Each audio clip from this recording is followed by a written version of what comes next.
GE2025, Money FM 89.3. Welcome to GE Tonight. I'm Michelle Martin. Today, can AI determine the winners and the losers of an election? We'll get to that in a bit, but first, listen to today's hot button issue.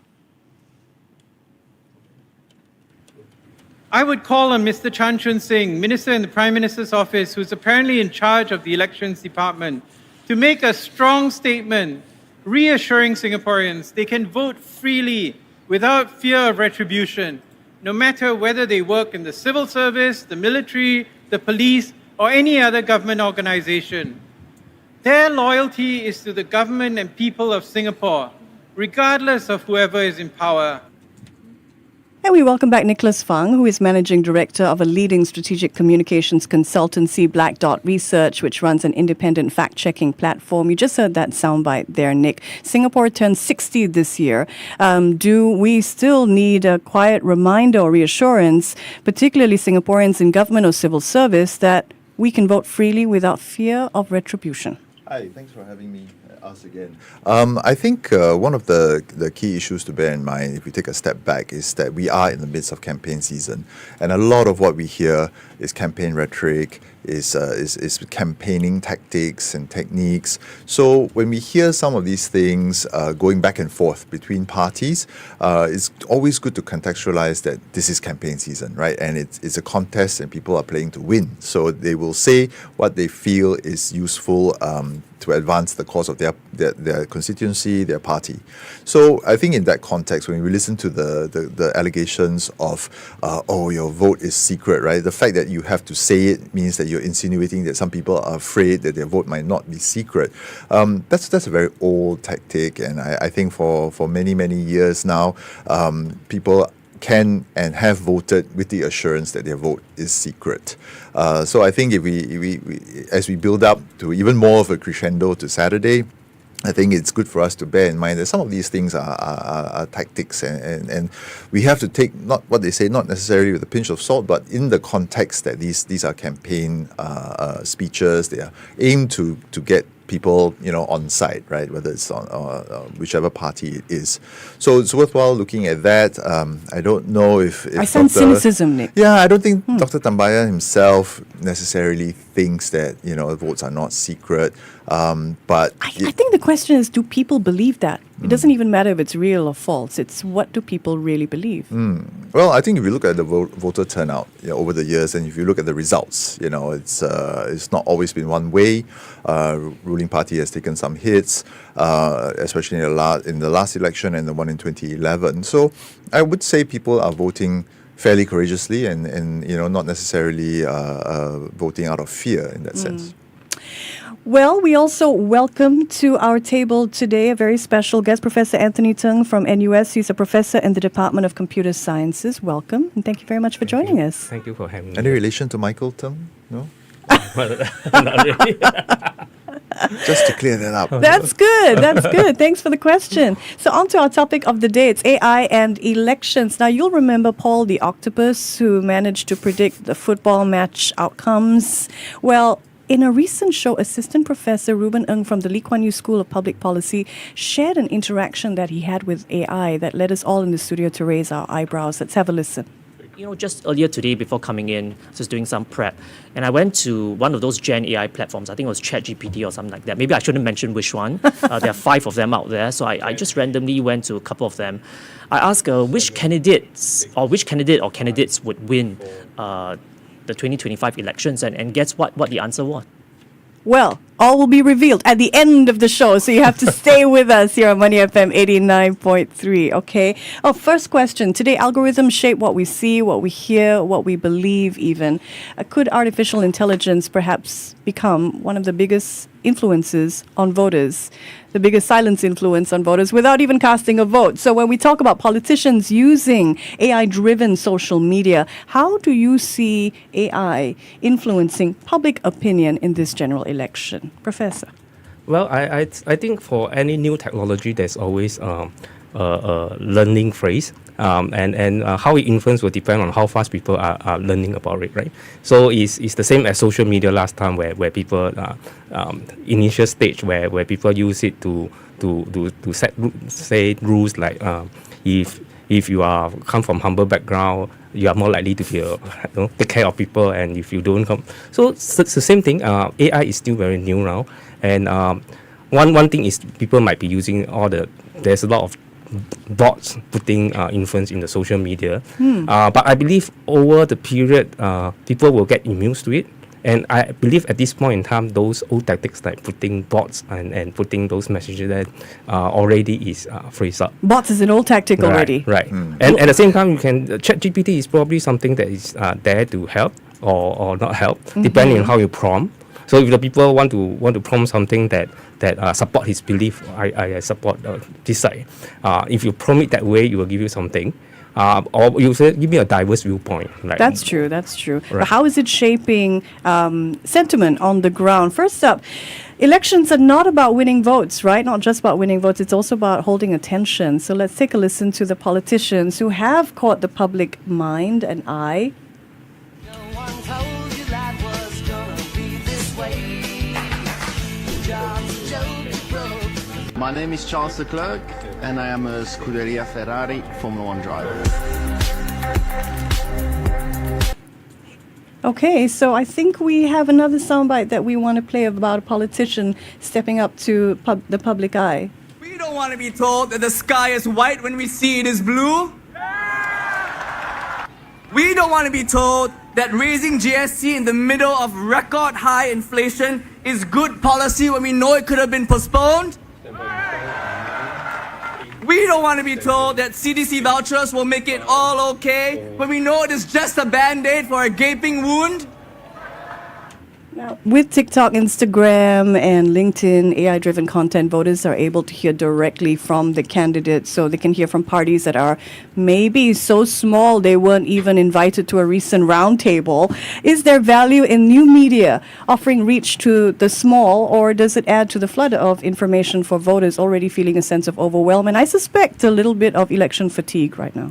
Oh, I'm definitely one who's feeling a little bit overwhelmed with the flood of content that's on my feeds, and I think that's definitely a reflection of the AI algorithms on social media platforms doing their job. You click on a couple of posts, and they decide, right, you like this, here you go. And I think when we take a look at AI, how it could help in or hinder in an election season, obviously, if I was a politician and I asked an AI LLM to say, can you write me a speech that will resonate with this demographic or something like that, potentially it would give me something that would be better than what I started out writing myself, and so we're seeing so many good speeches that have all the right turns of phrase and right jokes and stuff like that. No slur on the candidates. I'm sure they're all really funny guys and smart guys, and they can write their own speeches. But why not use a ChatGPT or whatever to help and assist in a little bit of that way? So that could be one way that we start to see AI, manifesting in this election process as well. But back to the issue of content, you start to see, some politicians speaking really in sound bites, right? They know how to phrase something that would definitely be clippable, and they can share it. And as soon as something starts to gain a little bit of attention, again, those AI algorithms are going to start boosting it and sharing it ad nauseum for people like me all over our social media feeds. So I coming back to the initial message and this issue of election fatigue, with social media, with the fact that all of us kind of live on social media and so many of the younger generation do as well, I think it's a real fear that people will start to get a little bit overwhelmed by the content that is being pumped their way by these different platforms. And with some of the content designed to work people up, to tap on emotions, to make people feel, I'm not so happy about this, I'm not so happy about that party, I'm not so happy about this individual. We have to be very careful, and I think we quite often talk about the potential harms of social media. Yeah. If we keep consuming content that is designed to rile you up, right? They're not pictures of cute puppies or kittens or nice scenery or stuff like that. It's all stuff designed to make you feel worked up. It can be quite overwhelming, and I have some friends who start to say that they feel a little bit down. I won't use the word depressed, but they feel a bit down because they hear so much negativity, people sniping at each other or talking about the dire situation. We heard the soundbite just now there talking about situations which, if you apply a bit of intellectual analysis, you realize actually it's not technically as doom and gloom, but Yeah, of yeah. course it at works some level, well for them. at another level, also, it's pretty good rhetoric. You know, the use of contrast and rhetorical skills are also, something that you have to hone and has been part of the politician's arsenal for thousands of years, one would say. Joel, are you feeling election fatigue? What do you think? Is new media offering reach to the smaller content producer, and is this good for democracy?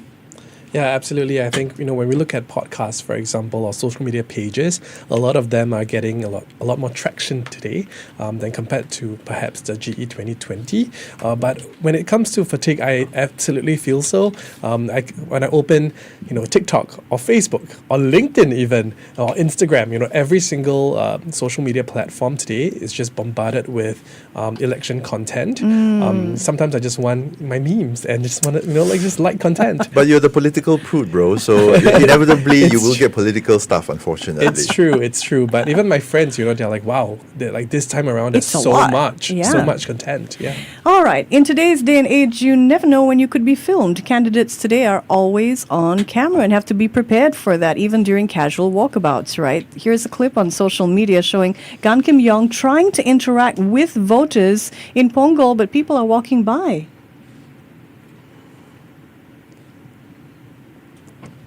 So I believe it's a silent clip that's playing now, and I will just talk over it. People are viewing it. I wonder if any of you have caught this clip. Yes, You have? yeah. Okay, so I think, there can be more than one interpretation. There can be more than one interpretation of any clip at any time, right? And that was, do you think voters are going to judge Gan Kim Yong based on that 15-second clip? Well, I think it's going to be tough because when you look at something like this, it again speaks to the dangers of social media and content and the fact that everybody with a handphone now has a great camera and can start creating content of their own. This was a clip, as far as I can tell, taken from inside a car. Correct. It was a little bit further away from where DPM Gun was. We don't have the context. We don't have any signs or broader shot to see what was going on around. And taken in and of itself, it makes him look quite poor thing. I think that's generally how awkward, people yeah. feel. But the ability for people now to take this kind of content, snip it, cut it, overlay it, play whatever music, put whatever captions that they want, means again, that there's this kind of tsunami of content that can come at you, shaped in a certain way and designed to make you feel in a certain way as well. One thing that I would just mention really quick was my concern is quite critically now the potential for foreign interference, bad actors, whether they're in, Okay, I'm going to ask you to hold that thought because we're going to come back to that in a while because I know Professor has a different take on this particular clip as well, right? Well, it's one reason why I study half-truth aside from facts verification, because you can say a lot of facts and then leave out some facts and then you will interpret in a different way. So in this case, this 15 second for before that or after that, you could see a lot of people shaking his hand and saying to him. So you just click this halfway through and so you there's no context like what you are saying. And it's not going to the only one you see. Bill is going to take photos and frame it in a different way, throwing out certain truth and then It's all in the editing. play people's mind with it. It's in how much time you have to share your message. Are we seeing the rise of personality-driven campaigns? And the question is does this translate to votes? What do you think, Nick? I think for sure. I think increasingly now, especially on the side of the opposition, because I think we're talking last night about the challenges for the opposition. They have lots of ideas and policy suggestions, but nothing ever gets played out, so they can never point to any concrete results. So we never really know good or bad, and it opens them to criticism that you're just talking, right? So I do see a lot of the opposition parties elevating personalities now. On one hand, sort of saying that, look at the state of our candidates on paper, in terms of paper qualifications, education, career, success, comparable to the incumbent ruling party. On the other hand, they're looking for guys who certainly speak very well. There are quite a few, again, we have spoken about them, who have stood out, great orators. Some of them come from, legal backgrounds, and some of them are social media, maybe guru is a hard way of putting it, but very experienced in the social space, and they know how to speak, again, as I said, in sound bites. They know what is going to win the internet in that sense. And they have the capability to clip all this stuff so quickly that within minutes, somebody was asking me, are you going for rallies? I was like, no need. Within minutes, I get all this stuff. I beg to differ from that. I think over this many years on social media, people have been trained. They have a chance to make mistake, judgment on the wrong candidates, and then see some of the candidates actually doing very good, and judgment on some very good candidates they put in and did something that is wrong, right? So I think a people lot- to mature over this. I think a lot of 10-20 years. politicians are going to love the answer to this next question. So I have to ask it. What is it going to take to break through these algorithms so that your content gets amplified out there? I'll ask the professor in computer science.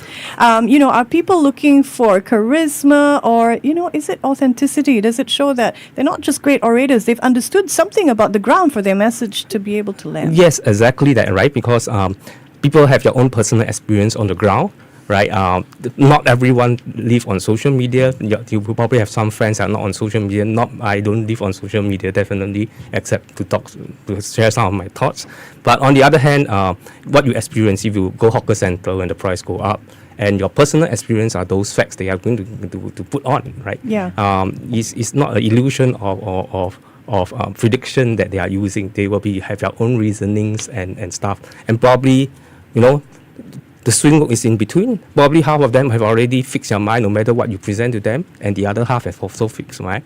And those who will swing are actually those who know how to have reasonings before they swing. So I actually have more faith than all these things That's coming great. up. We love to have diverse views on our panel, I have to say. But I have to spoil that and say I really agree with Prof, because when he mentioned that, I straight away can think of a couple of examples of people, on both sides of the party. I can think of one PAP candidate in particular when she started, really rough time because of some videos and pictures that were put out there. And through the years, because of her hard work on the ground, the candidates, the constituents, the voters start to say, I see this person, I feel the impact of the work that she's been doing. So, and she sort of turned it around and was one of the most successful candidates in the last GE. Bit of a walkover this time, so we don't get to see her performance. But talk about somebody who turned around a social media rocky start into something that was a real success on the ground. So policy and substance can resonate, Yes. right? I think the thing is our people to learn and to mature. Yeah. Now, could AI, though, have negative impacts? Could it drive these echo chambers? And here in Singapore, where so much rests on, I guess, consensus and overarching narratives like multiracial harmony, is there a danger that we could have AI driving echo chambers? Without AI, there's echo chamber anyway, right? People to see things and because they want to be right, they overturn things in a way that support their own thinking to be right. But on the other hand, if we are getting more open-minded, getting very aware of echo chamber and getting more immune to such things. And if people, actually, I think AI and all these social media platforms actually is a training ground for us. We might make mistakes first, and as we grow, we see, we learn. Is it going to amplify the echo chambers, or maybe because the messages can be so personalized these days, cause more tribalism and fragmentation? Yeah, I think we've seen in elections in other countries dating back to 2016, where AI and tech were actually leveraged on, in some cases by foreign actors, to create and form echo chambers so people stop being, exactly what Prof was saying, to learn. They get cloistered away into a chamber where they either hear the feedback from people who share the same views, or they are just fed a constant stream of content that they originally started out believing or liking, and they don't get diverse views. So you end up with that kind of problem. I think Singapore have an advantage over this country. We are smaller, our population is smaller, so there's 2 degrees of you are connected. So and we have high literacy rate, and we Would learn that faster. exacerbate the echo chambers then? We learn faster actually because when you're connected, you actually get real news, meeting people, etc. If you have a country like US or India where the literacy level is different and they are well spread over a big geographical areas, it's more likely that those will work. But in Singapore, we are a tiny island. What happening on the other side of the island come quickly through real people talking, not AI talking. So it's easy for verification, is what you're Yes. saying. Now, SDP has called for MDDI. Let's talk about misinformation now. SDP has called for MDDI to act against foreign bots spreading disinformation on Facebook, targeting opposition figures. How important is it that we do so? I think it's critical, and I think that MDDI, IMDA have acted very quickly in the past few days to clamp down on fake accounts that are popping up, accounts that are behaving in a very inauthentic way, spreading no other content other than one type of view supporting one side or the other. And I think it's a recognition of the potential for these things to start to hijack the algorithms, to start spreading narratives that they want to spread. And again, this echo chamber effect. I fully agree with Prof that because we're small, it's easy to reach out and verify in real life something that you see.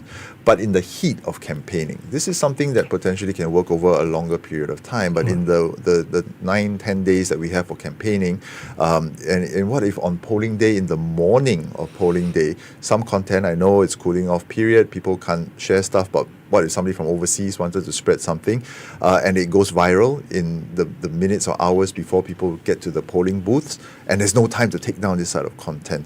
So, for the longest time, we've always, with my team that does fact-checking, fact-checking is one part of it, but building this culture, awareness of the threat of disinformation and misinformation, what we call fake news normally, and building up the skills in each person to say, hey, when I see this sort of stuff, I need to recognize it for what it is, and I shouldn't share it first and foremost. Think about it a little bit and then evaluate whether I should believe it and get swept away by it. That's the inoculation, the vaccination against these sort of threats that we hope to see. Critical thinking. Has Black Box Research been involved in any fact-checking for this election?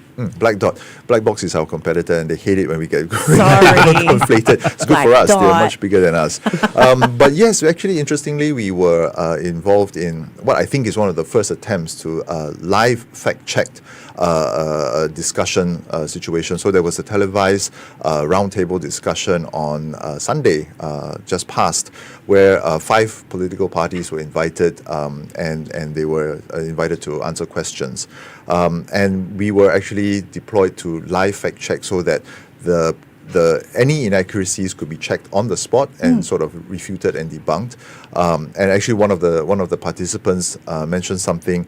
I wouldn't want to say that it was a deliberate attempt at disinformation, but there was a little bit of inaccuracy, and we were able to check it on the spot, which was, I think, is quite important, and it was quite progressive that we are seeing some of this. Other countries, I see, they purport to want to do this, but their fact checks come out like an hour after the program ends, after the war has been fought and won or lost. Yeah. So it was quite exciting for us. It's a little bit high pressure, high tension, because we A, had to do it fast, and B, we had to make sure we got it correct. What does that mean? It comes up on the screen, the fact? The presenter who was Immediately? hosting the roundtable Is fed. at the end is given the correction and actually reads it out loud when it goes on. So that's the first for me to see it, and first for me to be part of it as well. So I think our team was quite excited, and hopefully this is a sign of things to come and a signal to people that, hey, let's take the truth a bit more seriously. Oh, that's fascinating. Thanks for the behind the scenes on that one.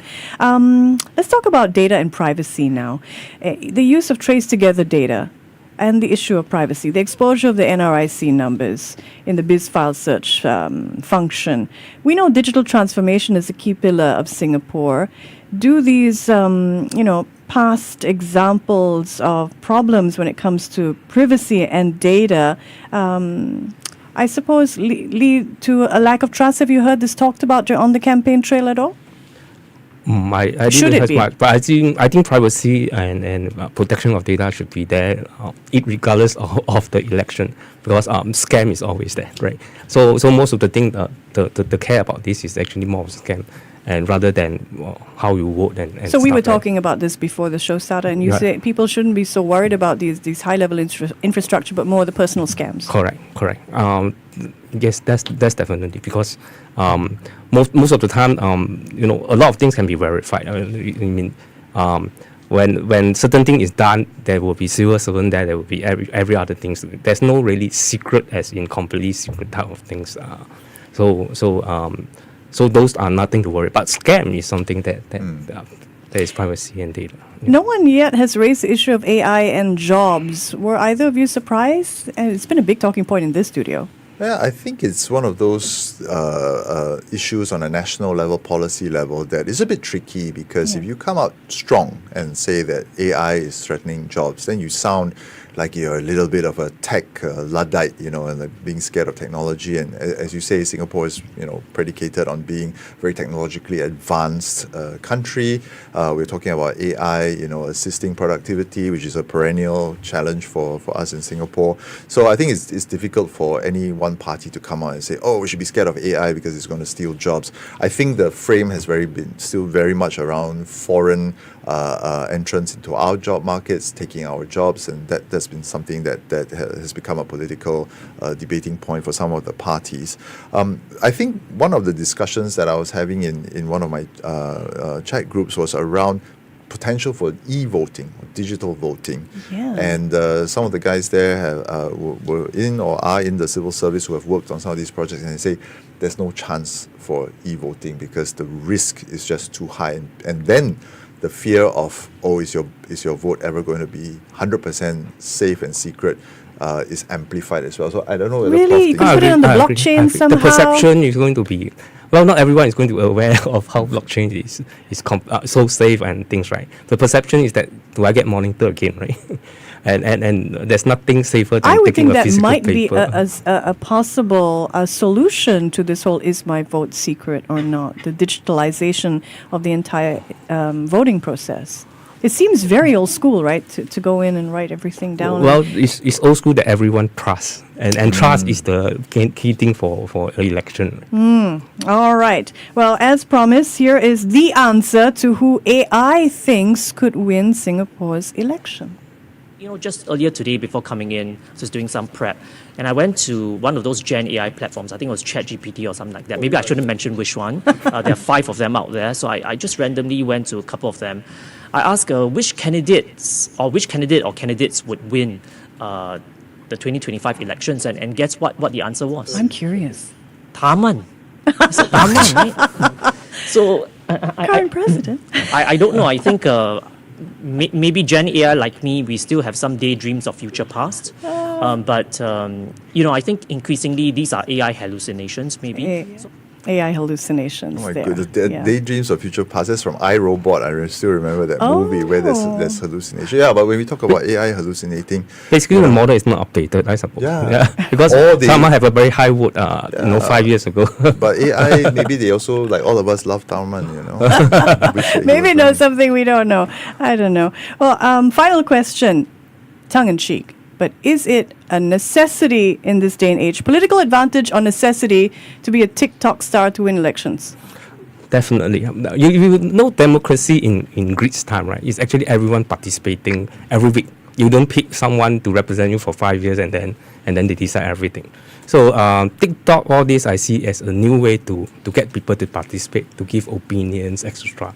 So actually it will improve democracy if you can use the social media platform for more people to participate and give their view and getting people views about it, Nick, whether what do you it's think? opposition Necessity or advantage? I think it's great, but if we need to get to the state that Prof was talking about, where people are educated, informed, and don't get swept away by cutesy dancers, or people singing, or soundbite politicians where they just clip out the best parts of what they said, and then people are like, wow, so clever, or so cute, or so I'm yentao, actually whatever. positive about it because if you look at it, money, there's a pyramid, power, there's a pyramid, but knowledge sharing over the years is getting more and more flat because it's not a zero-sum game.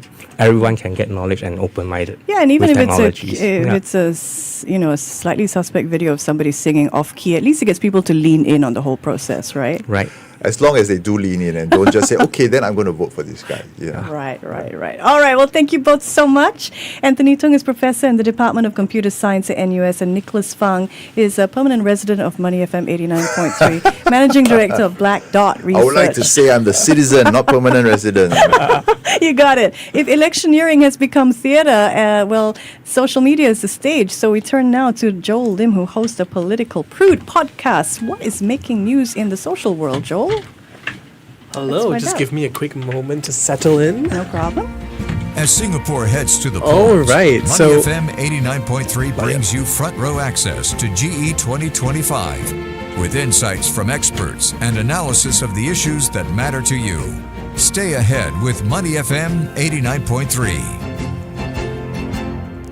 Joel, tell us, you've got your finger on the pulse of social media. Absolutely. So first up, we've got what I call a little bit of a political bromance moment with PM Lawrence Wong recently referring to DPM Gun with a term of endearment, Task Force Man, during a rally speech. And this nickname is really just a nod to DPM Gun's history of serving on task forces, whether it's the financial crisis one or the COVID-19 one and now the one for the US tariffs.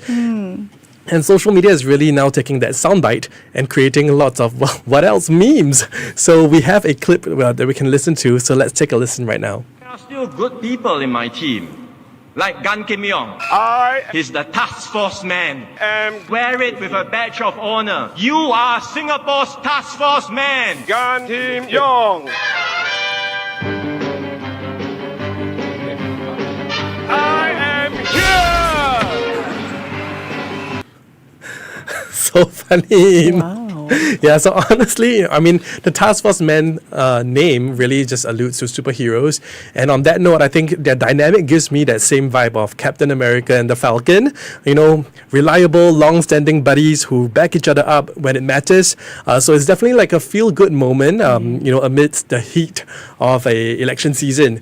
So for me, but beyond the light-hearted moment, I also feel like this is also a strategic show of support. Mr. Gunn is facing a tough fight over at Punggol GRC, where the Workers' Party has mounted a strong challenge. So seeing maybe PM Wong giving a warm shout-out could be seen as helping to bolster Mr. Gunn's campaign as well. Maybe I'll refer to our expert guest right now. What do you guys think? Yeah, I think it's. I think everybody's pulling out all the stops now. But the challenge has been that when they, one side puts out something, the other side starts to come out with a very quick rebuttal as well. We heard the WP sort of response that if DPM Gun is so important, A, why is he not on the CEC? B, why? What is the risk of putting him in Pongo as well? So, again, when we see this fun stuff that on social media, there definitely is a risk that it sparks off something, and you always hope that you don't put your foot in your mouth, figuratively speaking, on social media. I think no matter who win the election, I think we are the winner in some way. We see a lot of new things, a lot of debates. We learn a lot of things, and we have a lot of entertainment as well. Yeah. But over the years, last time we don't know what it's called the term PUA, but now we know, right? And starting we are aware of our thoughts when we are looking at such things compared to the past. You're So we right, win. A lot of entertainment. Speaking of back and forths and also the battleground that is Punggol GRC, it's shaping up to be what I call the Battle of the Bells. On the PAP side, we have Sun Xueling, who is a very familiar face to residents and also, of course, the national audiences. And on the Workers' Party side, we have Alexis Deng, who is newer to the scene but already making a lot of waves. And they recently got into a bit of a back and forth, and we once again have a clip, so let's take a look. We do not need strangers to come to Pongo. May I ask, is she referring to DPM Gan Kim Yong too? Strangers in the night, exchanging glances, wandering in the night. What were the chances? Well, I love that edit there, but both of them are clearly standout female faces on their respective teams. And I guess the internet does find this entertaining and exciting. But I don't know about you guys, but personally, I always prefer it when political battles focus more on ideas and policies rather than getting ugly. And for me, at the end of the day, elections should really be about who has the better plans, not who can throw the sharper punchline, right? So for me, I feel like it can be fun and exciting, but also for me, I rather focus on the substance than the spectacle. But I don't know. It's also fun. So I don't know. The mud is going to be thrown until something sticks. It's true. It's just how it is in elections, right? It's true. Well, you guys are talking about election and having too much on you. These entertainment are the one to help you relax, right? That's fair. Before going back to the heavy stuff. Right? That's fair. All right. I would like to wrap up today's segment by talking about who's actually leading social media right now. We have had multiple days of campaign, and I think that a lot of people have put out content, and then we can start to see some people, pull forward a little bit more with their content. So there are a few standouts this election, and I think the first one, unsurprisingly, is Mr. Ong Yi Kang, who continues to absolutely dominate social media. And right now, we're actually seeing him not just creating content for himself, but also helping his fellow party mates. So today, he just posted a video helping his Aljunied JRC PAP team to get a little bit more visibility as well. So it's the same format of how he would post his videos, but now lending, a helping hand to the Aljunied team as well. So that's one thing that I think we can see, strategy-wise, how Minister Ong is helping out the rest of the PAP team. Over at the opposition side, I think there are two names to watch, particularly the new faces, Michael Tung and Stephanie Tan. Michael is from the WP and Stephanie from the PSP. And after their appearances on the televised political forum, their social media presence actually exploded, right? And we saw the content about them gaining a lot of online traction. I see here some comments, for example, one here from Evil Knievel, talking about Michael Tung, you're really the next beacon of light after Jameis, and I hope you win the Tampines vote. So proud of you. And then another one here for Stephanie from Super Duper saying, I just discovered this hidden gem from the PSP at the round table, sound ideas and clearly articulated. She needs to be given more airtime, seriously. So I think sad that as the fact checker of this roundtable, my social media did not explode at all. But I guess that's because we're behind the scenes. After tonight's show, it will. I think so too. I don't know whether one have to study whether the number of people attending a rally have correlation with the number of votes for the party. Are you going to do that for your next paper? Somebody needs to do that. Right. Yeah. So whether these correlate with votes. It's true. It's true. Yeah. And I think in terms of strategy, it absolutely is what I feel like is the Jameis effect from GE2020. I feel like the WP and the PSP are leveraging on that and fielding candidates who could hopefully catch lightning in the bottle once again. Because after the televised debate for Jameis in the last election, he really exploded, right? And it became this person that warms the cockles of people's hearts. So far it seems to be working. Right, and for the last part of this segment on who's currently leading in the social media space, interestingly and surprisingly, I feel like it's the two independent candidates who I feel like usually people would dismiss them, but this time around with both Daryl Low and Jeremy Tan, they're gaining so much traction online, and it's one thing that's very interesting about their strategy is that it's not their own personal content that is gaining a lot of virality or traction. It's actually their strategy of showing up on as many platforms as possible. Wow. And leveraging and piggybacking off the reach of these platforms. So we see a totally new strategy here. We always ask independents, you don't have the support of your party, you don't have the resources, what is your strategy? And I think we see it now. They're just packing interview after interview after interview and really, putting it out there. And we see that at the same time, the audience is quite interested in the both of them. Oh. At the start of this segment, I talked about a little bromance between Lawrence Wong and Gan Kim Yong. And I think we're actually seeing a little bromance budding here with the two independents as well, because they've actually alluded to doing a combined rally as independents too.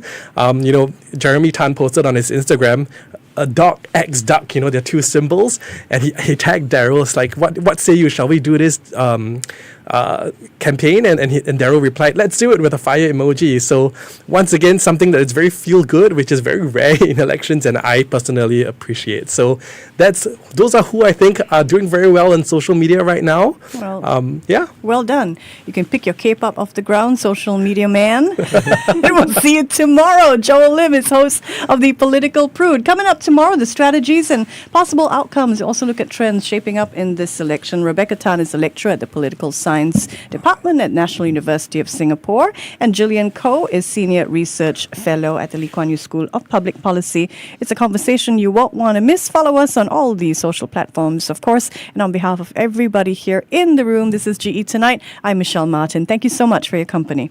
GE2025, only on Money FM 89.3.